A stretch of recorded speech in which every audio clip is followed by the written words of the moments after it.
E aí, pessoal, vamos falar hoje sobre o que foi tratado na nossa última aula de História da América. Hoje falaremos sobre três textos que são textos geniais, né? Falaremos sobre o da Revolução, da Hannah Arendt, falaremos sobre os Jacobinos Negros, de C.L.R. James, e falaremos também sobre o Contra a História do Liberalismo, do Domenico Losurdo. Bem, a ideia é trabalhar, no primeiro momento, né, sobre o conceito de revolução. O que é a revolução a partir da Idade Moderna? Porque é esse o conceito que ele vai ser hegemônico, dominante a partir de então, e vai cair também na semântica e tal, que é uma ideia que foi tratada pela filósofa Hannah Arendt, que é considerada uma das principais filósofas do século XX, né? Hannah Arendt é uma judia, né, que ela vive na época do nazismo, né, na Alemanha. Ela tem que sair de lá fugida, e ela foi radicada nos Estados Unidos, e ela se torna uma autora popular na época da Guerra Fria. E ela é acolhida pelos americanos capitalistas e tal. Ela nem tem tanta simpatia assim pelos comunas e tal. E ela se destaca, né, no campo da filosofia política e da ética. E ela escreve essa história dos conceitos, digamos assim, sobre o que é revolução. Aí ela mostra que a ideia de revolução ela já existia no linguajar, né, na antiguidade e tal, só que havia um outro significado, pois eles tinham outra percepção de tempo naquela época. A ideia para eles era de que o tempo era cíclico, que as coisas se repetiam e tal. Até a ideia de revolução, né, é o conceito tirado da astronomia, que tem a ver com a revolução, né, que seria o planeta girando em torno de uma órbita, né, quando ele dá a volta completa. Isso chama-se revolução. Então, originalmente, esse conceito ele tinha muito mais a ver com uma mudança de regime, né, e nada de novo. Não tinha essa ideia de novidade, porque na antiguidade, na Idade Moderna, no começo da Idade, e também na Idade Média, né, eles achavam que as coisas sempre voltavam para o mesmo lugar. Tudo que aconteceria amanhã já estaria explicado no passado. Só que isso muda, né, com a Revolução Francesa, que não é a primeira das grandes revoluções políticas que acontece, né, no mundo ocidental, no final do século XVIII. Hannah Arendt se atenta ao fato desse movimento já ter sido precedido pelo movimento que rola nos Estados Unidos. Embora os intelectuais que os franceses se valham, os americanos se valham, sejam sobretudo franceses, alguns ingleses também, eles vão criar um modelo novo no que hoje é Estados Unidos, antes do que a Revolução tenha eclodido na França. Alguns anos antes isso vai acontecer. Então ela destaca esse lance. E ela vai criar uma genealogia do conceito. Ela vai explicar o que é preciso para se ter uma revolução de fato, que para ela não é um conceito banal. Não deve ser confundido com insurreição, com revolta. É algo mais amplo, que tem que atender uma série de características, né? Aí ela fala que a revolução tem que ter uma novidade, tem que te levar para um outro lugar. Se tem uma mudança de regime, igual aconteceu no Brasil, né, com a independência, que quem passa a mandar inclusive era um cara lá de Portugal, que era o filho do rei, não há uma mudança genuína, né, na estrutura da sociedade, na forma de organização política, nada disso mudou. Então isso não é uma revolução. A revolução tem que levar para um lugar novo. Outro elemento que tem a revolução é a violência. Sempre tem um movimento que, na força, acaba levando a esse tipo de evento. A outra característica também que ela coloca, que é a liberdade, a igualdade, são valores que você vai ver presente na Revolução Francesa, mas não só, porque são ideários que antes deles se materializarem dentro do campo da prática, eles já existiam na cabeça de intelectuais, entende? Então, essa ideia, a ideia precede a ação, no caso.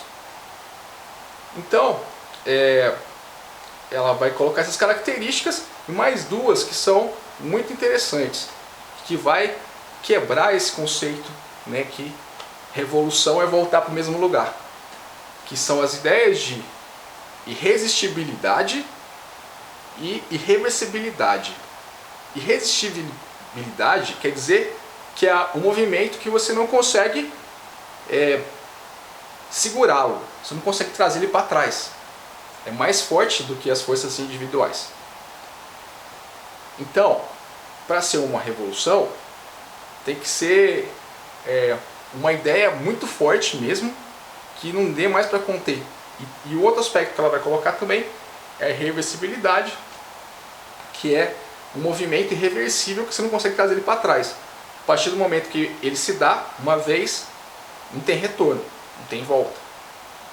E ela identifica esse tipo de situação com o que acontece nos Estados Unidos, né? Os colonos ingleses, né, que estão na América, eles simplesmente rompem com o governo inglês, com o modo de organização política dos ingleses, e eles criam uma constituição com base no que eles leram, intelectuais da época e tal, e eles vão criar do zero, né, a partir da percepção de mundo deles, o que eles leram, um novo modelo de sociedade. E o mais importante que Hannah Arendt caracteriza é um aspecto que é quase que inato ao modo de vida que surge na América, tal como Tocqueville já havia falado muito bem.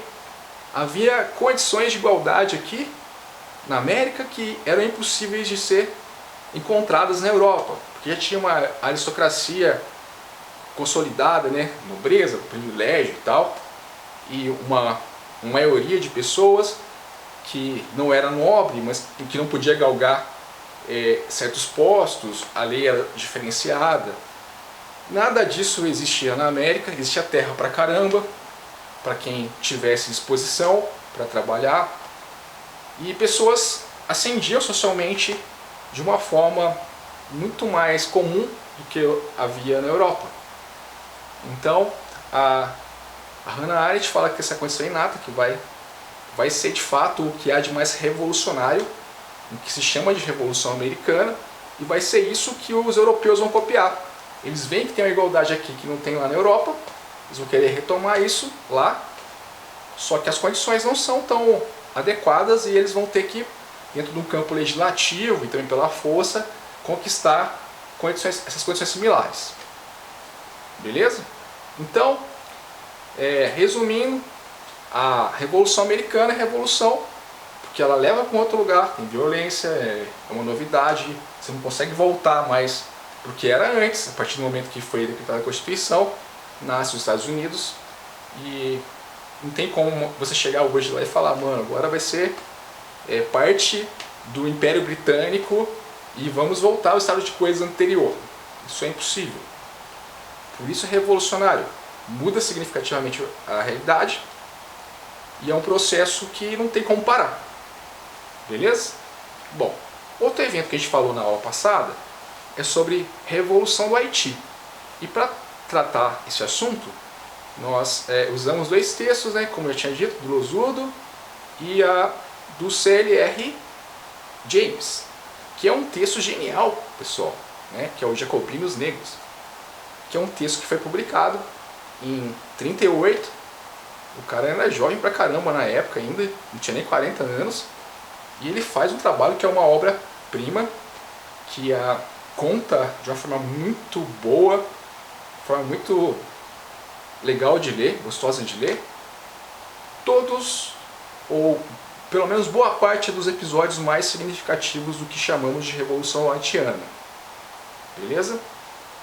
Esse cara que nasce em Trinidad e Tobago, que era uma colônia inglesa na época, que fica, né, ali na América Central, nas Antilhas, né, um pouquinho para cima ali da Venezuela. Esse camarada, que é negro, ele escreve um livro muito potente em que ele vai trabalhar o que foi a Revolução Haitiana, a partir de documentação e tal. E ele vai reproduzir os passos, né, do que isso foi. Eu peguei apenas uns fragmentos para a gente ter uma noção melhor dessa história, que nos livros didáticos eles se circunscrevem a poucos parágrafos, né? E ele começa o texto, até não está isso um fragmento que eu passei para vocês, se não me engano, mas ele começa falando sobre um momento prévio, né, a revolução em si, né? Ele tenta buscar um momento zero, que tem a tal revolta de Francisco Macandal, ou François Macandal, porque é uma colônia francesa, né, o Haiti. E esse camarada, que era tipo um sacerdote, ele praticava uma religião africana, que eles chamam de voodoo. Ele consegue mobilizar pessoas a partir da prática do voodoo, e que são práticas que eram difíceis para os europeus compreenderem, e eles conseguiram, através do uso de ervas que são venenosas, envenenar um monte de francês, né? Matou gente e tal. Supõe-se que envenenaram 9.000 pessoas. E esse cara conseguiu fugir ainda, viveu um tempo até que foi assassinado e tal. E olha que curioso, né? O cara chama-se Macanda. Esse cara que vai dar origem, né, ao reino fictício lá do